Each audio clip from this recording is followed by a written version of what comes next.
Again, with just the introduction, and then we go into the questions. And action. Okay. My name is Richard Howard Sims, Senior, and I'm a former. Uh, Keep going. okay. Don't let me bother you.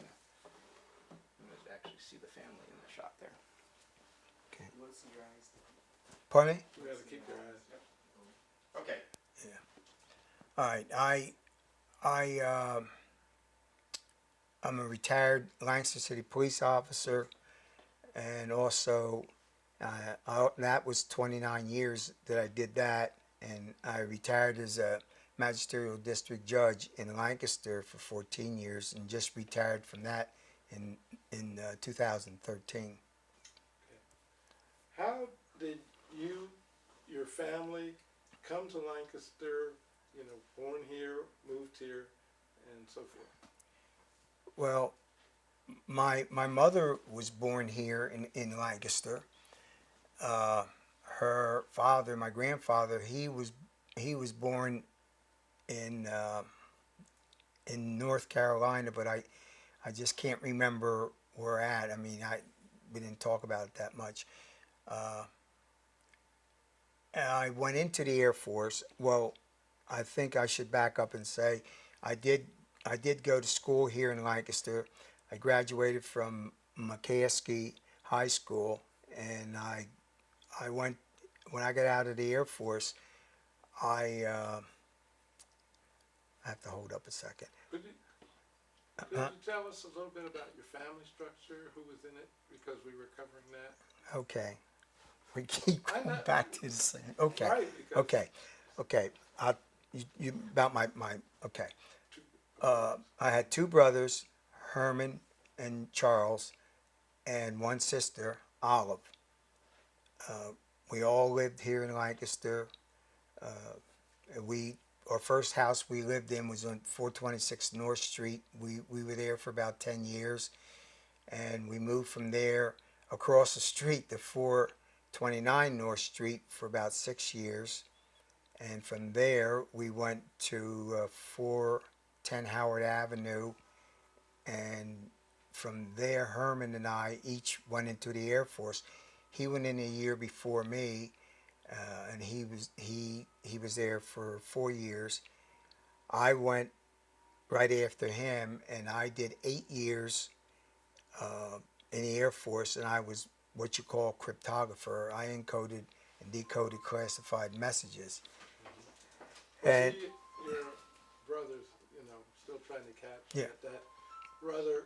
Herman older, was the older. oldest, Yeah, and it was then- Herman, then me, then Olive, and then Charles. Chuck. Okay. Yeah. And any of your neighbors you remember? Tom Ray lived right next door to me. The Hills, John Hill, and Mr. and Mrs. John Hill. They had 3 daughters and two sons, and we lived. Most of us in the southeast area. We lived on North Street, Green Street, and one side of South Duke Street, and I guess I could tell you. Before I became a policeman and a judge, I worked at Alcoa for 4 years, and I worked at the Federal Mogul for a year. I didn't like that job. I just didn't like it, but I did, and I just didn't. But then that's when I joined the police department. Just trying to reel it back a little bit. Go ahead. Who were some of your buddies? Trying to get a feel for your neighborhood and your friends in that neighborhood All right. before we get to the school stuff. Okay. Donnie Shelton. He was actually my best friend, and then his brother Jackie Shelton, and we all ran around together. Alvin Gantz, Okay. and all of us lived in the southeast at that point. And oh, And what schools did you guys they all went to We school together? we What all school? yeah we started out at George Washington, and then from there we went to Edward Hand uh, Junior High, and then McCaskey, where we all graduated from. And I went to when I went into the Air Force and came back, I went to business college for a year, and it was okay, but it wasn't what I really wanted. I graduated it from there. But when I went on the police force, I went to F&M College, and I had a bachelor's degree, 2-year degree from F&M College, and I majored in accounting. And from there, I worked those 2 jobs at the Alcoa and the Barron's Company. And go ahead. Even before that, like again, trying to get a handle on your childhood things. What about the churches and so forth, clubs and so forth? Were these guys continue to be part of your circle? Yeah, And what things did you do? And we should try as much like can you look at Buddy when you're in. Yeah, I mean, if you have to pause, and that's fine. Okay. But as much as you Yeah. can, keep that eye contact. okay, well, ask me that question again. Trying to build a picture of your childhood. We know where you went to school Yeah. and everything now. Where did you go to church? We went to Bethel AME Church down on Strawberry and North Street. And what kind of other activities did you do together? Well, we went to we all belonged to the Boys Club, Okay. and from there on Rockland Street. From there, we spent a lot of time at Crispus Attucks and the Boys Club, and those 2 places kept most of us out of trouble, and I was one of the most of us that didn't get in trouble.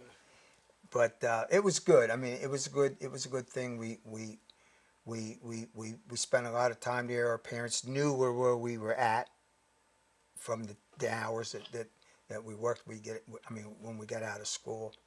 Yeah. What about in the summer times? Do you do the same kind of activities? Did you work jobs? I mean, what was it like there in the area? Yeah. Well, my dad died when I was young, and I was the person who thought that it was good for me to help my mom out, and I worked various jobs in the neighborhood, like Bill Klavansky's store, Christian and North Street. I worked in there, cleaned up the place, and got things and delivered things. And it wasn't much money, but it was just something to keep me busy. Was that during school as well as after? It was during summer? school. It was during school. Now, in the summer, what I did, especially when I was 16, 17, I went and got jobs during the summer making money. It was Bird and Hand chicken place. I worked there. A lot of people worked there. You didn't make a lot of money, but I worked there. The one job that I had, if it wouldn't have been for these guys, I'd probably, I don't know what would have happened with me, but it was a job laying asphalt in driveways. And my job was to take a wheelbarrow, they'd fill it up with asphalt, and then I would do that. And I sort of liked it because the money was good. And I asked this foreman, I said, hey, I says, you guys live in New Jersey? He says, yeah. I said, can I go back to New Jersey with you and do this job? And he took me to the side. And I really wanted to do it. He says, look at me. He says, I'm all crippled and broke up from doing this. He said, you don't want to do this job. He said, don't worry about the money. He says, you'll get a job with good money. And I'm so glad he told me that, because I was going to try and go away with him working. And of course, my mom, she didn't like it when I came home and told her that. Yeah. You mentioned when you were talking about jobs, working Klavansky's, is that Yeah. what it was? What other stores were in your neighborhoods at that time? Well, Klavansky retired, and Leon Siegel, he bought it and took it over. There was a lot of Jewish people in the southeast where I lived, the Siegels and the Klavanskys, there was some Italians and not many black people there at that time. I mean, they just had so Ron Ford, the Fords, they lived up on Green Street and Christian Street, and my Aunt Ethel, she lived on Green Street, and Louis Butcher, he lived across the street, and we used to pick on him because his daddy was a preacher. There again with the preachers' kids, the cops' kids, the teachers' kids, and we would tease him. I mean, we didn't do nothing bad, but we would tease him, and my aunt would make us let him go home, let him alone. And me and him talk about that all the time. We talk about it all the time.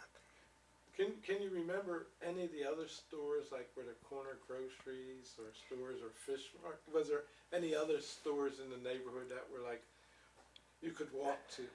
Well, there was one store owned by a black family at the corner of Howard and Christian. I can't remember their names. They had that store for a long time, but that was a little bit out. I mean, I'd go there and buy stuff in it, yeah, but there weren't many blacks that had businesses. Leon, I think Leon had a store. Leon. Glover, your father. See, He had What he I'm had saying, when yeah. you're talking to me, but you're trying to present to all these others. So that's what I'm saying. Yeah. To give the names Yeah. of who you're referencing. So okay, Yeah. so Leon Glover had a corner Mm-hmm. store Yeah. on Green Street. Okay. Yep. Going. And the Cunninghams, they had one on the corner of Lime and Dolphin Street, and they had a mom and pop store there. And then he sold that business, and he went to work, or was it backwards? Now he was a cook up at the steak shop up on State Shore up on the hill up there, and he cooked. He was a cook at Obie Miller's Steakhouse, and I was a waiter. Bubble Christian, he was a waiter there. He wanted nothing but black people working for him, because he said that history said that the blacks knew how to serve people and did it properly and this and that, and that closed. I think that closed down, and then somebody else bought that. But that was the nicest job, money wise, that I had before I went into the police department, because the money was good. It was really good money there.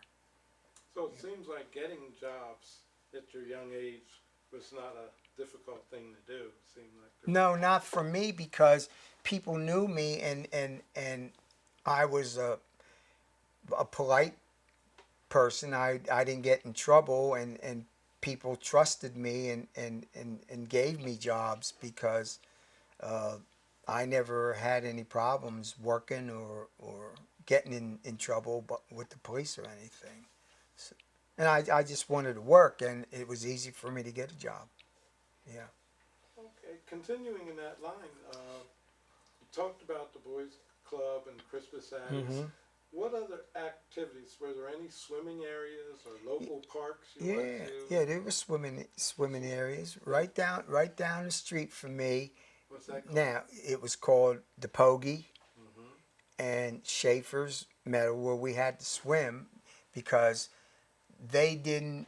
That was the only racial discrimination that I encountered in Lancaster. Was Rocky Springs blacks could not swim in their swimming pool, and how they did it. You had to be a member of the Rocky Springs swimming pool, and when we went to go there, well, we don't have no room for anybody else. We just had, and they were all white people. Maple Grove was the same way, so we had no place to swim. Was down in the creek, the YMCA, and at McCaskey, you had to swim at McCaskey, and that was not segregated at all. Aside to that, how did the blacks then, who had to go to McCaskey, learn to swim? And They taught how- us. They taught you. To Yeah, but I knew how to swim because I was in the creek every day swimming and came home and got a beating every day. But yeah. In fact, I was on the swimming team. What were the local parks at that time? I mean, Lancaster seems to have a lot of parks now, but what kind of parks or playgrounds did you go to at that time? Well,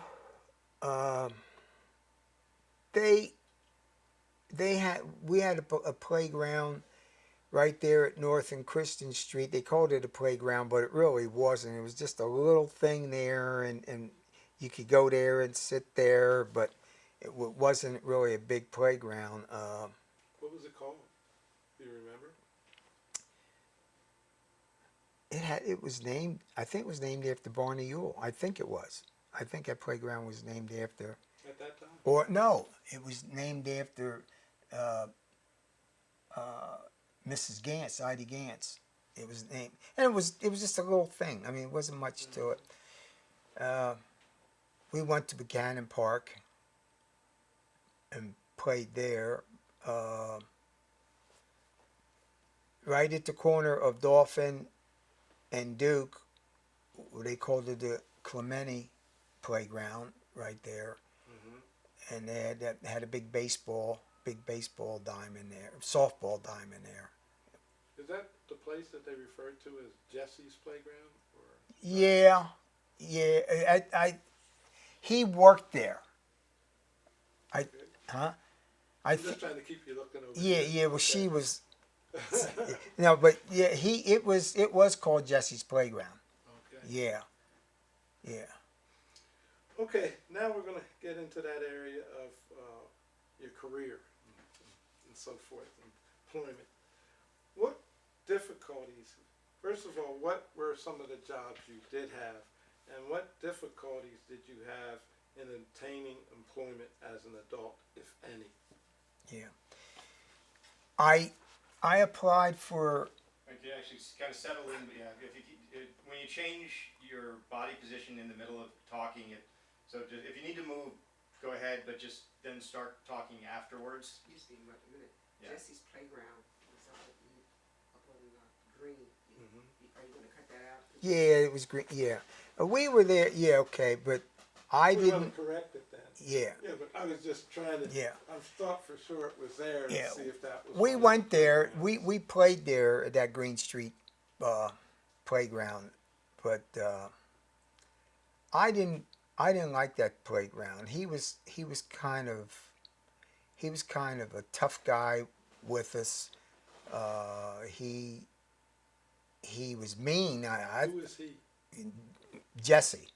Do you know his last- I can't remember his last name, but he was tough. I mean, you came in the playground and it was it was like you were in the service. And I was a kid then. You were in like you would be in the service. You do this, you do that. You can't do this, you can't do that. I mean, it wasn't fun. It wasn't fun there. But he made it tough for us. So I went there, but not long. Not long. I just didn't like being there. Did your friends at you, the Sheltons and the others, did they feel the same way? Yeah, we went there. I mean, it was better than nothing. You know, it was better than nothing. He was just a tough guy. But he didn't own that playground. He was like the overseer or so what, somewhat. But he was tough. So the name just came about as his association with it? Yeah. I think the adults and the kids, we named it Mr. Jesse's Playground, because it was his playground. Yeah, it Was he a was. hired employee or anything, or is he just?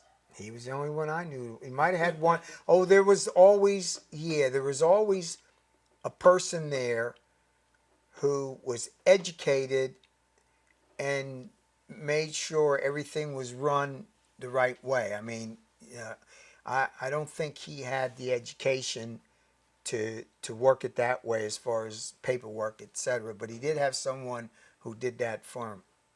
Yeah. Now, you've mentioned a couple things about jobs, but I really want to try to package those together for the things that you talked about.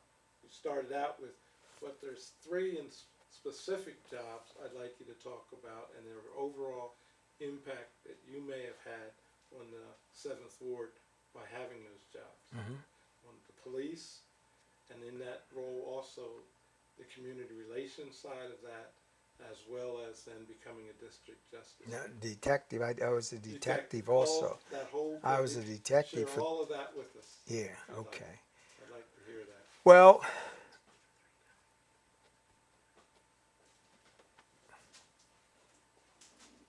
Okay. Mm-hmm. Okay. My brother went on the police force. I was in Japan, in the Air Force, and he became a policeman. And then I thought that's what I'd like to do when I got out of the Air Force. And it was very difficult for black men and women, period, whether they were white or black, but they had 4 black police officers when I applied for the police department. And you had to be 5'8" to join. It was 5'11", then it went down to 5'8". So I applied, took the test, and I scored. I was the highest score on the test, and I said, "Man, I'm going to get this job." And a guy who was a policeman who I went to school with, he came to my house. He said, "Dick, you ain't going to get on the police force." I said, "What are you talking about?" He said, "Now I'm going to tell you something." He said, "But you can't use my name or I'll get fired." I said, "Okay." He said, "Farkas is already told." Al Farkas was the chief, and he had made it plain that there would only be 4 black police officers on the police department, and Sims ain't going to make it because we got 4. And I said, "Man, you can't do that." So anyway, he did it. He came up. And this policeman told me this after I took the test, and that's where, when I was taking the test, he came in at McCaskey to the auditorium. I was taking the test, answering the questions. He walked up to me, and he says, "You're Sims, aren't you?" Now Herman was already on the police force. Now, I had heard stories from Herman and other people about he was a racist, he was nasty, he was mean. And he walked up to me, he says, "Yeah," he says, "well, I'm Al Farkas." I said, "Yeah, I know who you are." And he turned around and he walked away. So I told Herman. Herman said, "Yeah." He said, "Yeah, he's not going to hire you."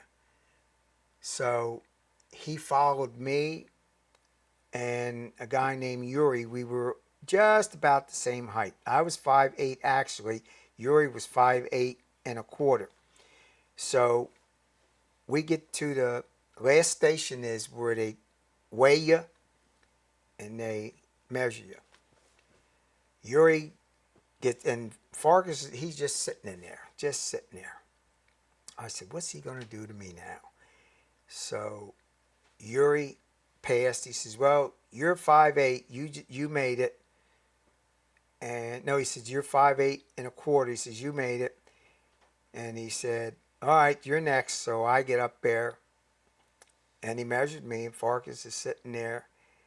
And You say he meant someone else was measuring, the doctor or someone? well, yeah, but the doctor measured, he was measuring everybody. And when he got done with Yuri, he says, well, he says, you got it. He says, you're good.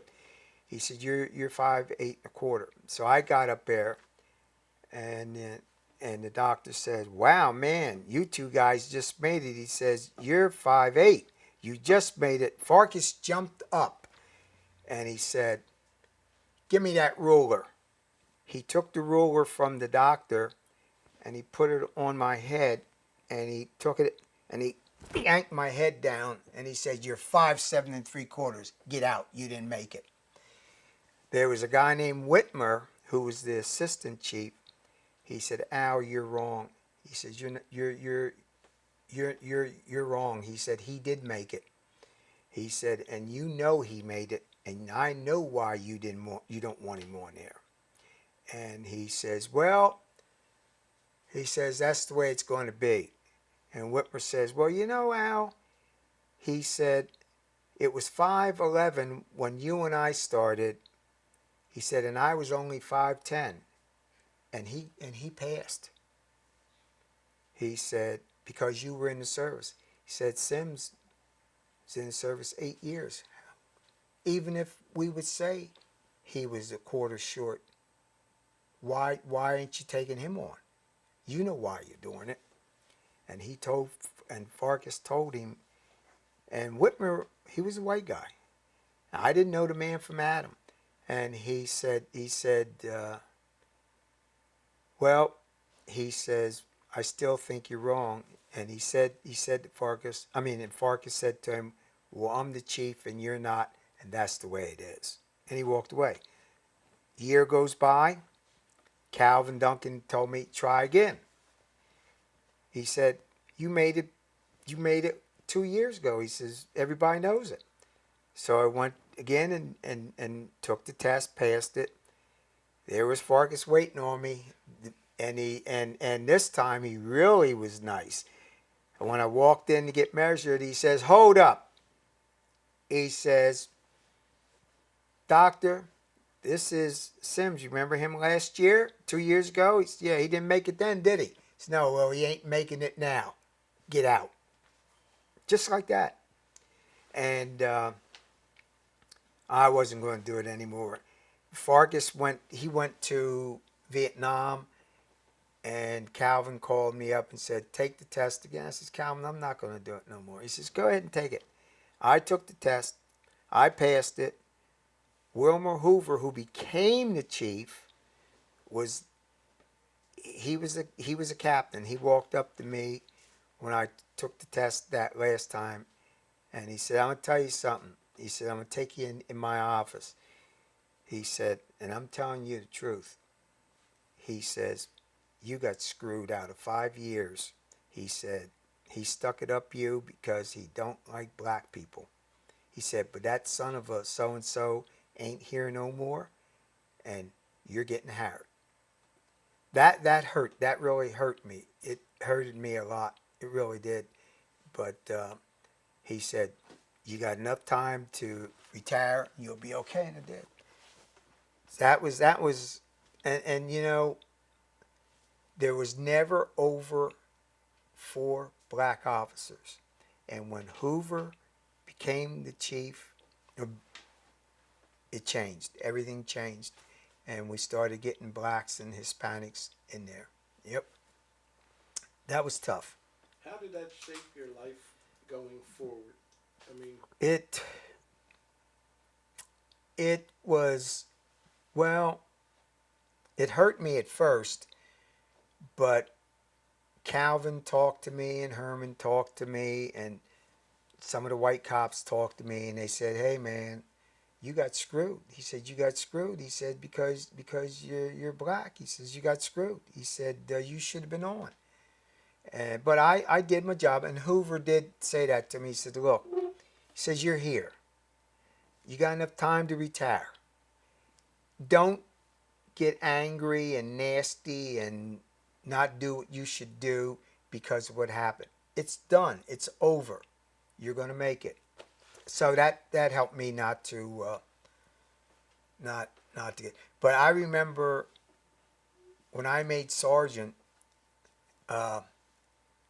Hoover called me in the office. He said, Richard, he said, you've made history here in the Lancaster City Police Department. I said, what do you mean? He said, you are the first black Lancaster City Police street sergeant. Not one. Calvin, your brother Herman, Buzzy Brown, Jack Lavender, none of them. They all made sergeant, and they put them all in detectives. But they didn't want any black sergeants supervising. He said, that day's over. He said, there's white guys who have been complaining about you. They don't want you working, being their boss. They don't want being their boss. He said, if any of them mess with you, he said, I'm telling you right now, he said, go after them. Burn them. He said, because we're not putting up with that.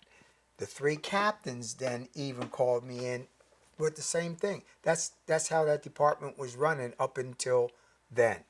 Very racist. Fire department, same way. Very racist. But I made out okay. That's a heck of a story. Yeah. That's a powerful story. Yeah. So then you went on, as I said, to do other things as the community relations, as a detective, Yeah. and then as a DJ. In those jobs too, did you see improvements then happen in the 7th Ward because of your visibility? And Yeah. Yeah. Could you share some of Yeah. this? Yeah. There were guys Keep that. on the police department. There were guys, and I'll deal with the blacks last because I want to get on to something else. There was about 4 guys on the department, and they all said to me, they got me one day, and they says, what is your problem? I said, what are you talking about? They said, do you like the pagans? I said, they don't bother me. I don't have no problem with them. They're nice to me. I said, I don't have no problems. Why? Well, he says, you need to change your attitude. He said, if we see a white guy, a big fat-bellied white guy driving a motorcycle, as far as we're concerned, he's a pagan, and we go after him. He says, if you see, and all white guys, he's saying, and if they're on a motorcycle and they got the tattoos on them, they're pagans. If you see bus drivers or just guys riding motorcycles, burn them. These were white guys. These were white guys doing that. And they said, you going to do it? I said, no, I'm not going to do it. Well, you will do it. I says, well, I'll tell you what. I says, at that time, I could fight. I said, I'll tell you what. You jump in my face and you'll see what I'll do. I says, because I'm not going to do it. I says, why don't you do this? Instead of 3 or 4 of you stop a guy you think is a pagan, why don't just one of you stop those guys so they can whip your behind?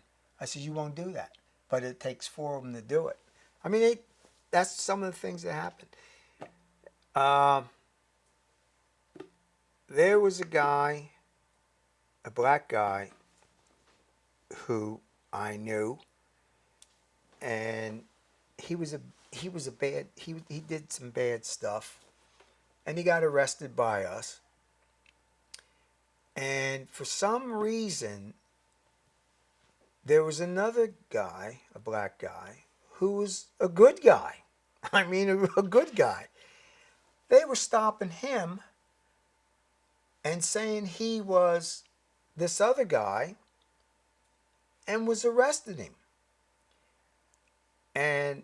I went to bat for him more than one time that he wasn't the guy they said he was. I even showed him pictures.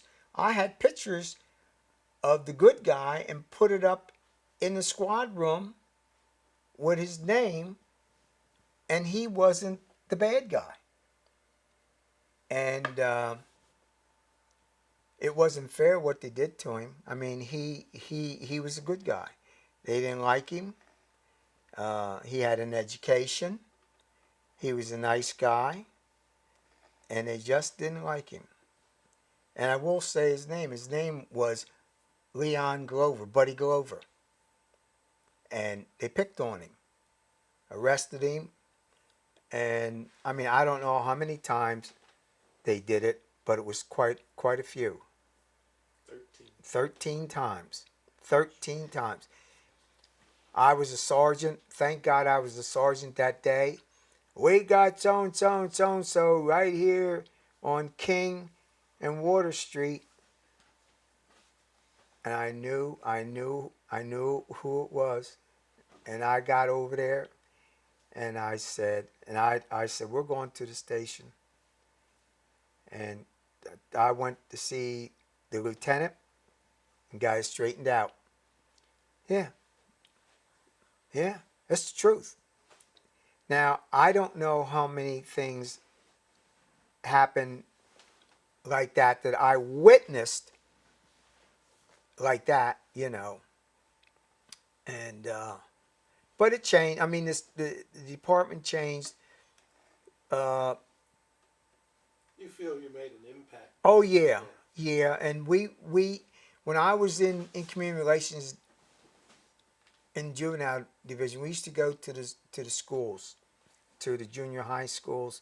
We went to all the junior high schools, and we were called pigs back then. And oink oink, we'd walk by, but they sent me out and another guy because they knew that me and this other guy, this other policeman who was a juvenile detective, Harold Starr. And Harold and I worked together a lot. And Harold and I knew how to handle the situation. Within 1 year, we went from pigs and oink to Officer Sims, Officer Steyer, to Detective Sims, Detective Steyer, and it was a big change in the schools. It was big. And when I retired, there was a guy named Heim who became the police chief from Reading, and he stopped all that. He stopped it. He took the guys out of the schools, and it was. But they got guys in there now. They have the police in there now. That's a good point for our intermission. Okay, get some more. Passed the test, and I had to wait 3 months to get sworn in because there was 3 openings, wouldn't be for 3 months. And I remember Donnie Shelton and I were in Sturgis's drinking the beer. I was celebrating me getting on the department, and he was celebrating, I forget what he was doing. And Alvin Gantz come running in, and he said, "Hey," he said, "man," he says, "you should see, there's cops all up there on Duke and Church Street, and there's black guys up there that marched up there, and the cops had them stopped there, and said, and he said, man, it's going to be a riot. Why don't you, let's go up and see it." I went up there, and they had a line clean over Duke Street going down Farnham, and the lieutenant said to the people, and I heard him when he said it, he said, "I'm telling you right now."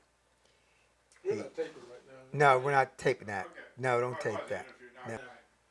What were some of the major news stories that impacted you while living in the 7th Ward?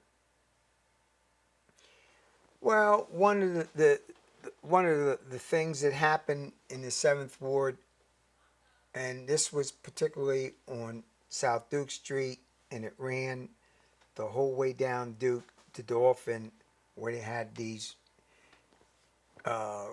real nice homes, and it was mostly Jewish people lived there because they had the money for these houses, and they these houses were nice. I mean, and I just happened to be by myself in a car in September, in July, and they told me to go to Howard, Duke and Howard. There's people throwing trash in the street. And that's all they told me. So I went there, and I got there at Duke and Howard, and down at Dolphin Street, I could see all these people coming up the street, and they're throwing trash into the street. Stuff was I have a copy of it someplace. I have a picture of it. About that high, they threw all this trash out. And I looked, and they looked like black guys and Spanish guys. That was it. And they're coming up, and they're saying, "Kill the pig. I'm the pig. Kill the pig." And they're coming up, and there was a black guy who was working for Trinity Lutheran Church at that time. He was called the Town Tamer, and it was his job for Trinity. Trinity paid him to do this because the church was right there, and they were afraid. They had heard that they were going to burn the church down. And I'm standing there, and these people are getting close, and I got on the radio, and I told them what was going on. And Raymond Antonelli, he came down. He was one of my sergeants, and he said, "Well," he says, we're gonna have to fight." I said, "I know it." And I said, "If we have to fight, we're going to do it." And at that time, I can't think of his name, Teresa Johnson, and it was her husband. And he came running out, and he was the black guy, was working for Trinity. And he said to him, "Hold up, guys." This is what he said. He said, "Hold up, guys. This is Dickie Sims. And he's a good guy. And you better not put your hands on him whatsoever." And those guys stopped just like that. And they turned around, walked away. Yeah. And And he was called the Town Tamer. That was the nickname, I think we called him, the Town Tamer. Okay. Yeah. Yeah. Okay. What did you think? and But feel- hold, Oh, go ahead. but because of that, all of a sudden they put Lancaster on martial law, and they got the state police and a couple other police departments came to the area, and the police chief then was Buzzy. I can't think of his last name. He's Rainier, and he came. He was police chief. That's the first time I ever saw a police chief come to something like this. And there was now they had a crowd of black guys living in Lancaster, troublemakers, and the chief said, "Dick," he said, can we get in the Elks and use it for headquarters? You're an Elk, right?" I said, "Yeah." So we went in there, and we strategized what we were going to do. And I mean, we took our hats off to him. Here he was, the police chief. He came outside with us with a bullhorn, and he told him, "I'm going to count to 30, and you better leave here now." They had shovels and axes and picks. Only thing we had were guns with bullets in them. You know, that's all we had. And he says, "You better go now." He says, "Because if you don't, we're gonna lock you up. You're going to jail." They challenged us, and we whipped their asses. Oops, excuse me. I'm sorry. We whipped them, and we arrested a lot of them. I mean, and it took. We worked 24 straight hours without any sleep. 24 straight hours, and the state police was right there with us for that whole situation. That was a bad situation, but thank God we were able to handle it because we had the proper people in charge who didn't panic and do dumb stuff. You know what I mean? Like in prior years or something. Yeah, yeah. Was that around the Black Arise time in Lancaster when they had Well, the here's house they took over on Green Street or not? it was when what's the name of that organization? They tore down all those houses. They tore them all down, and they were nice houses. And they put the apartments there, and they tore down the caramel factory too. Yeah, that was. All during that model city. Yeah. Another thing was the bank holdup on Fulton, the Fulton Bank. I was in on that. I was a detective, and me and Lamborn were in a car together, and we knew that the black Muslims from Philly were in Lancaster, and they were going to rob the Fulton Bank. South Duke Street. And me and Lamborn were out in the Southwest at the Manor Shopping Center, and we were East Side car, but he didn't want to get involved in it, so he had us out there.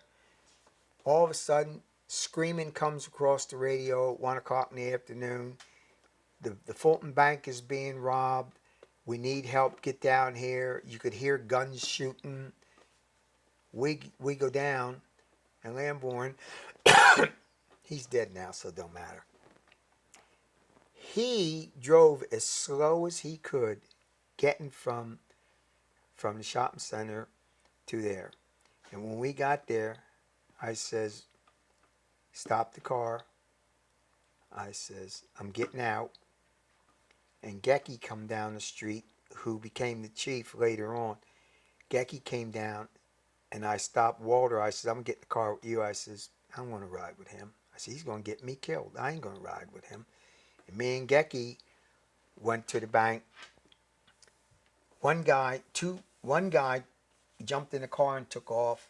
Another guy ran, and he went down Chesapeake Street, and he went up Strawberry Street.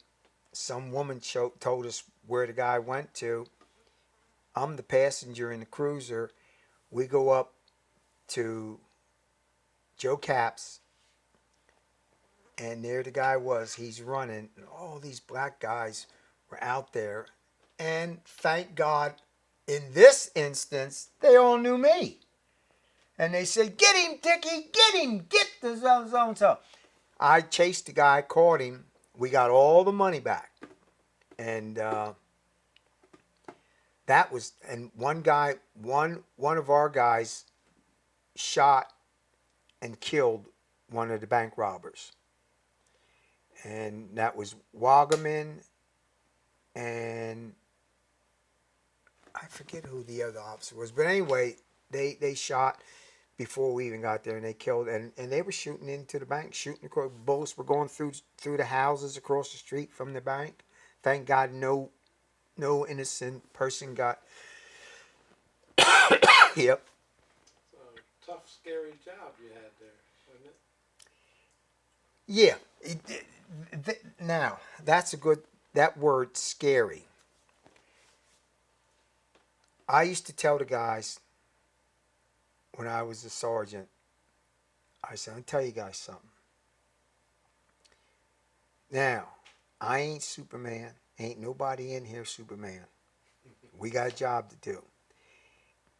I said, we go on calls. If a guy doesn't take the call, he's going to have to answer to me. He's going to have to answer to me.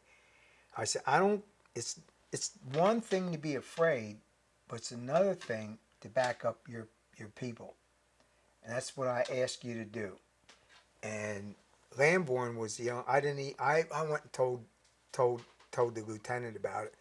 I like Milt. I says, but he didn't want to do it. I mean, that was the only time that I know of, and that was a dangerous situation. And there, that other one with me and Antonelli, it was just me and him there. With by the time because Antonelli got there quick enough, because I was there, but I was there probably on that riot then when they were throwing stuff out on the streets. I mean, it was me and him, and I mean Antonelli came there to back me up, and he could have faked it, but that wasn't his way of doing things. You know, that's the way it was. Yeah. Okay, let's go on thank you very much for the stories. Let's look at the personal side now, outside of the work part. What did you think or feel about living in the 7th Ward as a teenager? Oh, I loved it. You did? I loved it. I loved it. Can we refer as a teenager living in the 7th Ward or something so we know what the question was? Okay. As a teenager living in the 7th Ward, I mean, it was good. I mean, we didn't even have keys to our houses. We didn't even have to lock our houses up at night. We didn't have hardly any trouble whatsoever. Some people get drunk and fighting and stuff like that, you know. But yeah, it was nice. It was really nice. I loved the 7th Ward. Yeah. At that same time, and then maybe even into your adulthood, who were some of the leaders, role models in the community when you were a teenager or an adult? An answer to, you remember? Yeah. The question. The leaders, the three leaders were Bob Anderson, Nelson Polite, and Mr. Glover. Those three men, they were our models. They kept us out of trouble. I mean, if we did something bad, we got turned in to where we had to get turned into, and it, you know, and they taught us how we should behave and not get in trouble and don't go to jail. And I mean, there was some more, but those three were the main ones, because the Drum and Bugle Corps, and like Ted Darkus over at the Boys Club, and there was Mr. Hardcastle down at the Crispus Attucks Center, and Mrs. Payne, and their son Sumner Bohe, he was there. There was a lot of role models, and it was great. I loved it. What role did the ministers play at that time? As leaders. Yeah, we had some good leaders. It's been so long now, but I think the two that sticks in my head and everybody knows about was Reverend Simmons and Reverend Sparkman. Those two guys. Now there was more. Bailey is a good minister, except that there's just certain things that he did that I didn't like. And I mean, we get along. I mean, we're friends. We get along, but I just didn't like the way he handled certain things. And I left and went to Brightside. And there was a couple more, but I can just remember those three. And they were good people. They were really good people. In that same, Again, at the time when you were growing up, your neighborhood, how would you describe the houses, just the overall neighborhood? What did it look like? Was it, you know what I mean? You know what it looks like in some of the areas Well, today. yeah. What is it? Well, I mean, some of them lived in places that I wouldn't want to have lived in. But Green Street was a nice street. North Street was a nice street. Strawberry Street, there was a couple there, and I guess because of the church being there, that sort of helped to keep everything's under control there.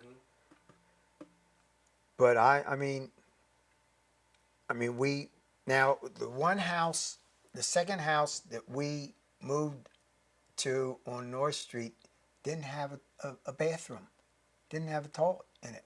What number was Well, What number? 429. But the reason why is my mom left 426 because my grandfather lived at 428 and a half in Jaime, Michigan, rented that house to him, and then he tricked my grandfather and stole the house from him. And my mom was paying rent to Michigan, and she moved, and we moved over to 429 North Street, but we didn't stay there long. And that's then when we went over to Howard Avenue and then Chester Street. And they were all nice. Houses we were in were, they weren't mansions, but they were nice houses. You know, I mean, it was okay. What doctors, dentists did you go to during this time period growing up? Yeah, Dr. Copper, of course, was. Sentence. Yeah, okay. Our family doctor was Dr. Copper, and he was there on Duke Street, South Duke Street. And Dr. Travis, he was my dentist, and he was a nice man, but he liked to pull your teeth out. He didn't like to fill them.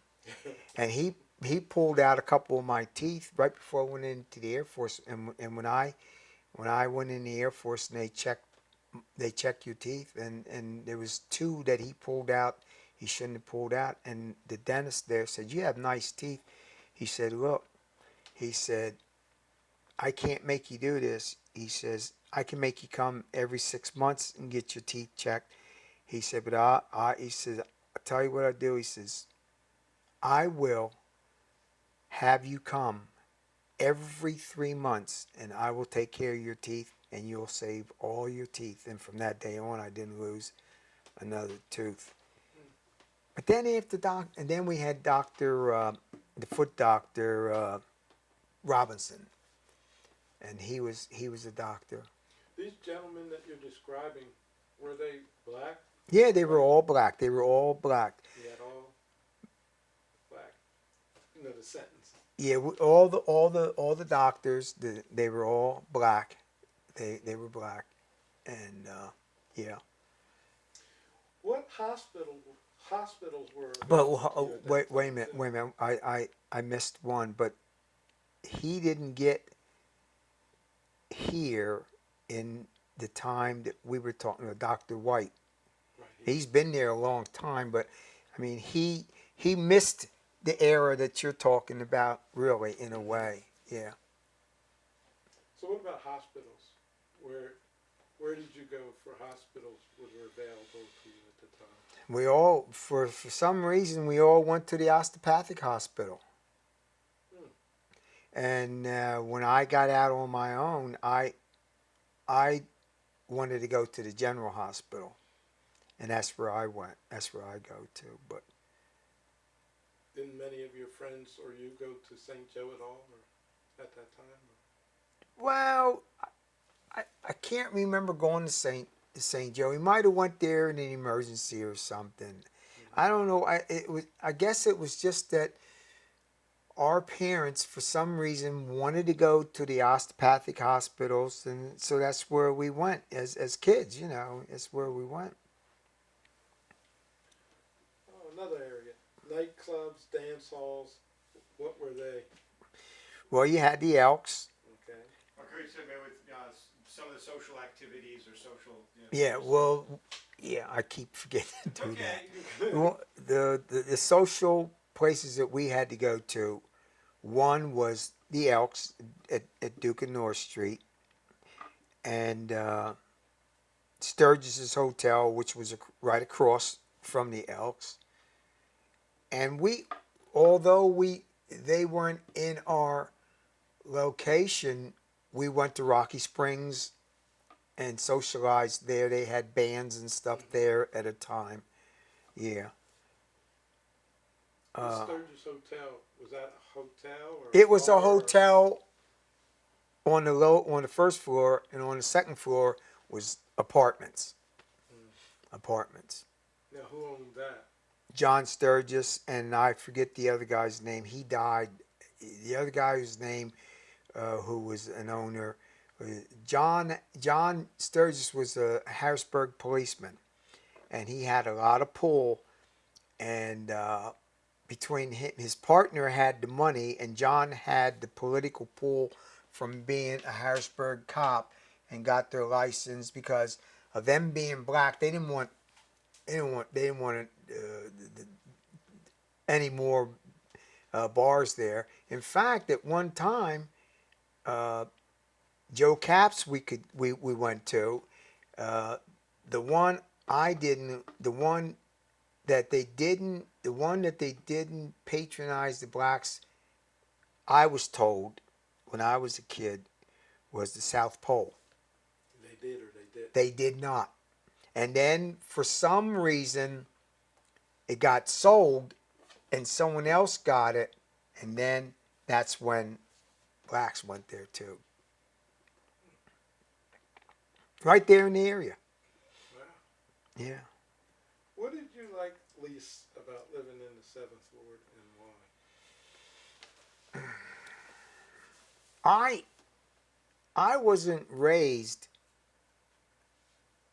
to not want to socialize with blacks only. I mean, I had Jewish friends, I had Italian friends, black friends. We didn't have many Spanish back then anyway. We didn't have many Spanish. We start that. Yeah. Unfortunately, when you lay back and stand up, you go in and out of the frame. So we just.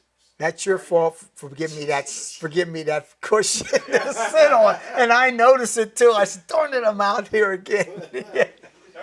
Yeah. I've been trying to follow you as best I can. but Yeah, that one was well, always- I apologize. Okay, we'll just start it. We're good to go. Yeah. Well, the social life that we had in the Southeast was the Elks, and it was called the Black Elks. I didn't like that it was called that, but that's what it was called, that because the Elks up in North Duke Street, that we call that the White Elks, and ours was called the Black Elks. We had black members, white members, and a couple Spanish people who joined our Elks, but we couldn't go up to the White Elks. Mm-hmm. We couldn't even go up there as a guest, and I didn't like that. So the things you're describing now are the things that you least liked about living in Yeah. the 7th? Yeah, that we didn't. Another thing I didn't like, we didn't get the jobs that the white people got, and they didn't have no more to put to be better than us as far as getting a job and make the money. And you feel that happened because you lived in the 7th? Yeah, That was because directly tied to where you lived? yeah, sure. Yeah, Could you speak a little more about that? a little more about it. Yeah, I mean, just to help make that connection of why. I remember when I got out of the service, and I applied for a house to rent on Chester Street, 200 block of Chester Street. And people say when I talk on the phone, I sound like a white person, see. And when I asked for the, if they hadn't, and I said, I see there's a house for sale, I'd like to rent it. Oh, sure, Mr. Sims, come on. I said, I can be there in about 15 minutes. That's good. That's good. I got up there in 10 minutes. Went in, and the lady said, can I help you? I says, yeah. I says, I'm here about this house on Chester Street. Oh, she said that was rented an hour ago.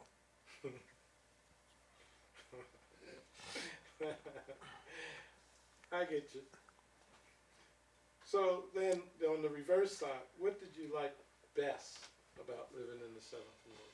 And were there any advantages to living in Well, we were, for the most part, living in the Seventh Ward. I liked it. I mean, everybody knew each other, and we got along together. We were. It was almost like a big family. The Seventh Ward was like a gigantic family, and like if I was doing anything bad, and his dad saw me do something bad on the street, he'd give me a whipping right there on the street. Right on the street, he'd give me a whipping, and then he would tell my mom and dad when I went home what happened, and I got another whipping. So I mean, we all stuck together. I mean, and it was not. I didn't like getting beatings, but I mean, but it kept us in line. It kept us in line. So that was just not an isolated instance, but you feel that as a community, you looked out for each other. Yeah. Like they say, what do they say? Something. The whole. Takes a village. It takes a village to raise. to raise kids. Yeah, and that was really how it was.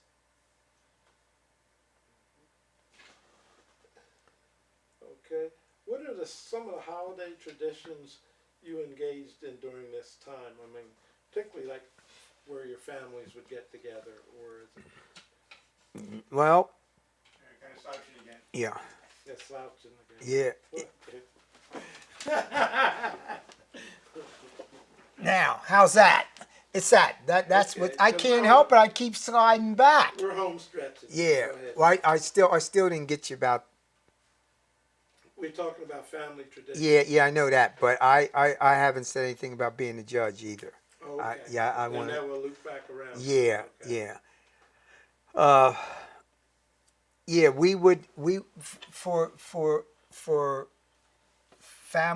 family traditions, we would get together for Christmas. The families would get together with each other for Christmas and New Year's and Thanksgiving. We always got together, and we had birthday parties together and things like that. And we would go picnicking with each other. This was outside the nuclear. Yeah, yeah. The more extended family. Yeah, Okay. yeah, yep. You, in the earlier discussion, you told me something, and then we'll go to the judge part. Told me something about had to do with color and the family life, and the one relative who was light and you never knew. You remember that story you shared? If you feel it's appropriate, Yeah. include it. Yeah, If not, don't. Yeah, he was. See, my family, my grandfather, and he was married. I never knew my grandmothers because they were all dead. They all died. And I can remember every week I had to go across the street to my Aunt Bessie's, Brodus's, and I had to go get groceries for her. And the funny thing is, they would always hug me and kiss me, say I love you, you're my honey, and all this stuff. And then I'd go down to my aunt Mary, Leroy's mom, and it was the same thing. And there was two other ones. They were all light skinned. They looked like white people, and I could never figure that out.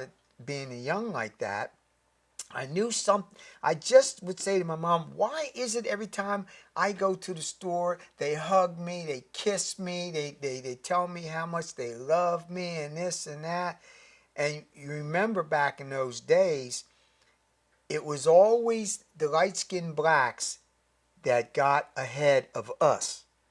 And I think what they were trying to say is, you're darker than me, but I'm your blood aunt, and all like that, see? So when my grandfather died and my mom and I helped clean the house out, we go up in the attic, and there's this picture, one of these big pictures, you know how the big pictures were? And there he is standing there holding this white woman's hand. And I mean, I didn't know who she was. Now, I want to stop and say this.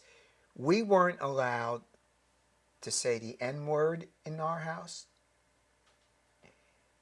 We weren't afraid. We were afraid to talk about white people. I got smacked in the nose and knocked down because I said I was glad Hitler got killed. And my mom said, "Why you say that?" I said, "Because he's a German." And that's when I got knocked down. And she said, "Boy, don't you ever talk about any race, creed, or color of anybody, because we're all God's children." And so getting back to cleaning the house, and this woman, and she said, and my mom was my complexion. There she is right there. And she said, "That's my mom." I said, "Your mom? She's white." She said, "Well, she's almost white." She was almost white. And she said, and she died. My mom said she died when my mom was 2 years old. So she really never even knew her mom. But what I liked, we'd go to these picnics. I mean, I was grown up then, and we'd go to the family picnics. There'd be white people, black people, and all, and mixed and everything. And you never, honest to God, you never saw any or heard racial remarks at those picnics, from the light ones, from the dark ones. There was one cousin that his sisters picked on. Poor Eddie Wright. BB and them picked on him all the time. That's her brother. Yeah, and me and him were close, and we'd go on the picnics, and I'd say, "Come on, Eddie, come on over here and sit with us." I mean, they picked on him unmercifully. He was bad, but but yeah, he was bad. Yeah. Okay, then going back, just so we definitely don't miss that, your latter career position as a district justice, how you got into that, and again, how that helped you impact on the 7th Ward. Well, part of being a policeman was the reason, because when I was getting ready to retire and I wanted to get a job. See, the city police, they didn't have COLAs when they retired. They did not put money in Social Security. We didn't have Social Security. Yeah, look at me like that, because you're right, because that's what I did when I got on. I said, "You're telling me there's no Social Security?" No, there is none. And and the guys who were trying to get the raises, they were stupid guys. And what the city would do, the city would give us $100 raise the first year. Second year, we got $200 raise. Third year, we got $300. Man, we got $300 raise. I said, man, this is terrible. But anyway, I said, I got to get a job with some Social Security. And my Aunt Bessie had a picture of a guy named Herbert Mellon. He was my cousin. He was a judge in Philly. And Aunt Bessie kept saying, Dickie, see that picture? He's your cousin. And maybe someday you might want to be a judge. They make good money. It's a good job. And I heard, but I said, no, I know I ain't going to get to be a judge. But when times was getting short, I liked going to court. Now I was a detective for 12 years, and I had a lot of. I didn't pick on nobody. I didn't go out of the way to do what I had. I just did my job, and I liked going to court.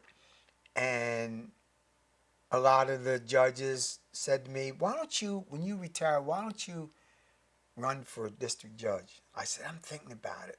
I said, "But there's only one black one, that's Louise, and all these judges, none of them except Louise was black. Just go ahead and run." And I ran, and I had 3 people run against me, and I beat all 3 of them. And that was a good job. That was the best job I had. I had more fun as a policeman out on the street talking to people and stuff. The money wasn't good, but I liked the job. And being a judge, I made more money than I ever made in my life. The benefits, when I became a judge, the day I got sworn in, Janet got the same benefits that I got. How many jobs can you do that? Same. It's not, well, you're his wife, so you'll be on his stuff. But no, she has her own. She has state benefits like me.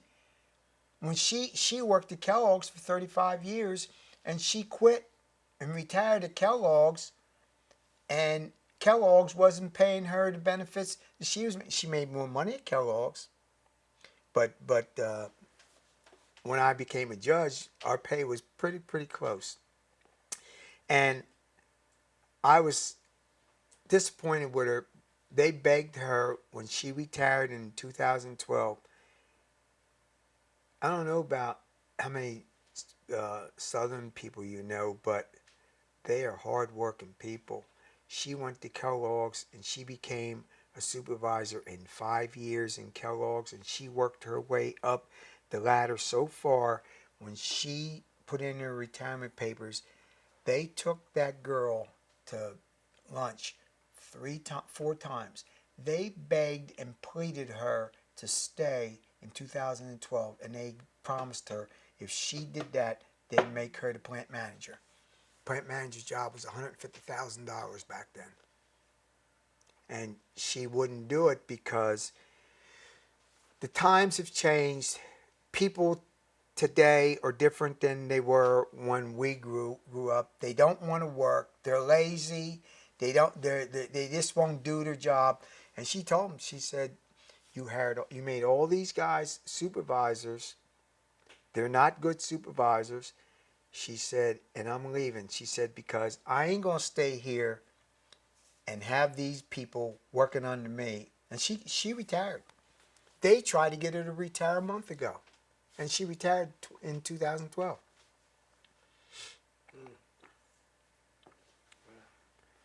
I really, really appreciate you taking the time to do this for us. And I wanted to give you the opportunity to share anything that you feel we haven't covered or that you would like to share. No, We've covered a lot of water. Yeah. A lot of ground. Yeah. How were your school experiences? Were they positive? I loved school. People made fun of me because I loved school. I got mad when summer vacation came. I wanted to stay in school all year. I love school. I went to Franklin Marshall College, worked my behind off at Franklin Marshall College. I went to Franklin Marshall College for 5 years to get a 2 year. I ran out of money. The GI Bill killed me. I mean, that's all I had left. I guess too, yeah, you're right, Betty. I needed to ask you, in those, you went to Washington, Han, and McCaskey. It was Washington, Edward Hand Jr. Edward Hand, and McCaskey, and Those experiences, did you have good experiences at all 3 of those? well, Went to Riker too, didn't you? yeah, I went to thank you. I did go to Reiger. Yeah, I forgot about Reiger. I went there. Yeah, yeah, yeah. But that was only 2 years, I think it was, and then I went over. It was 2 or 3 years, and then I went over to George Washington and Han. Could you just condense it to, like, my general experience with my schooling was positive, negative, what stood out? Well, I did have one bad thing, but Can you start with, overall my education? okay. Okay. Overall, my education, it started out there was a school. There was a kindergarten up where right there at Farnham and Duke, and it was kindergarten, and I can't remember the name of that school, but it was only a year, and then I went down to Reiger, and then yeah. But I loved school. I really did. I mean, people, if you look at my records in school, I very seldom ever missed going to school, and I worked. I did my homework, and I remember the thing that hurt me was I was getting ready to graduate from McCaskey, and Mr. Kilgore was the dean. And and I was told he was a racist, and he was. So you had to go before him when he's getting ready to graduate. And he said, "What would you like to do?" And I said, "I'd like to be a dentist or a school teacher." "Ah, no," he says, "you don't want that job. You don't want to do that. It's just go get a job in a factory." That's what he said. He told me that. That man told me that. And I forget who I went to, and I turned him in, and I said, that man should not be a dean. To tell me that I shouldn't be a dentist or a teacher. I was a straight A student in English. I would be sitting in English class, and a lot of the kids couldn't get the English, and they would say, and they would say, "Richard, tell your fellow students how you can conjugate these verbs, and you can and you can do you knew the nouns from the pronouns and all this. You can do it. How do you do it?" I said, "I don't know." I said, "I just like it, and I study. That's all." And I studied. Yeah. Yeah. That school was positive for you. Oh my God, yes. Oh man, yeah. I mean, I worked hard at F&M. Boy, the only thing F&M did to me, it burned me out in reading. You have to read so much in F&M. They would just throw the every day you got all that homework you had to do. And I remember the professors would say, "Well, now, here's the kind of guy I am." He said, "Now, you're paying to come here. It's your money. It's my money." He said, "When you were in the other schools, you didn't have to pay nothing, right?" Yeah. He said, "I don't care if you don't come to school. I don't care if you don't do your homework. And I don't care if you don't take tests. And if that's what it is, you're going to flunk out." And I mean, I wasn't like that, I mean, and there was guys, they thought they could do that, and they flunked out. That's what he's telling. Yeah. Thank you for bringing that up, Betty, because I hadn't turned this over. So when I turned, those were the last two. And the other one was, were you involved in a fraternal, social, or civic group organizations? And if so, which ones, like junior herd? Now, I was in the those kinds junior of- herd What else were you? and the Elks, and the Fraternal Order of Police. Were you a Mason? No. Only reason why I didn't become a Mason, I was told by people who didn't lie to me. They said, "You know why they want you to be a Mason?" I says, "No, why?" Said, "Well, because you're a cop, and they don't like you being a cop, and they're waiting on you to come in and get tore up." And I said, "Well, that's one thing, but the other thing was, hey, I was paying dues to the FOP, dues to the Elks. Why do I want to pay all those dues? I mean, if I wasn't an Elk, I would have went with the Masons. And all those organizations are gone. Yes. That's a shame. That's a shame. It's a shame. I remember. Those were heart and souls of the South. Yeah, it area, was. And none of those are there anymore. Right. Yeah. Except Crispus Attucks. Yeah, except Christmas, and she's having a hard time. She's having a hard time. You know, the county commissioners closed down the Urban League. They closed down Human relations. Human Relations, and it's Stuckey, and what's the other one? It was Martin. Martin and Stuckey are the two, and I'm telling you, I was told by the other county commissioner, he told me, he said those two guys, he said they closed the Urban League. He said I fought against it. He said they don't do nothing for Crispus Attucks hardly. They just don't care. They don't care. He said, and they closed down the Lancaster County Human Relations Commission. They closed that down.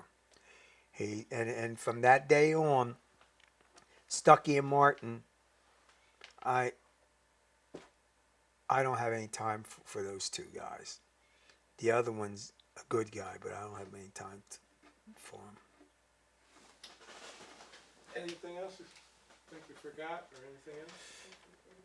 Covered it. When are you going to pay me that $1,000 I loaned you? That ain't Stop on there. now, right? There ain't nothing on there. There ain't nothing on there. I just We mess. cut it anyway. Yeah. Well, Yeah, my man David, every time he sees me, "Hi, Uncle Dick," and he comes and talks to me. And Hold looks on a just second. like you. Do we need any formalized closure? We haven't done anything before. So it's We are just- gonna have to kind of wrap it up because I knew we get packed up here. But, Same you know, here. We didn't do it like an actual ending. Yeah. But is that, We've covered all the topics, and then, like you say, you can slide those in there. I would have forgotten those two, okay, and I was working from the sheet inside here. alright, I'm gonna go ahead and cut.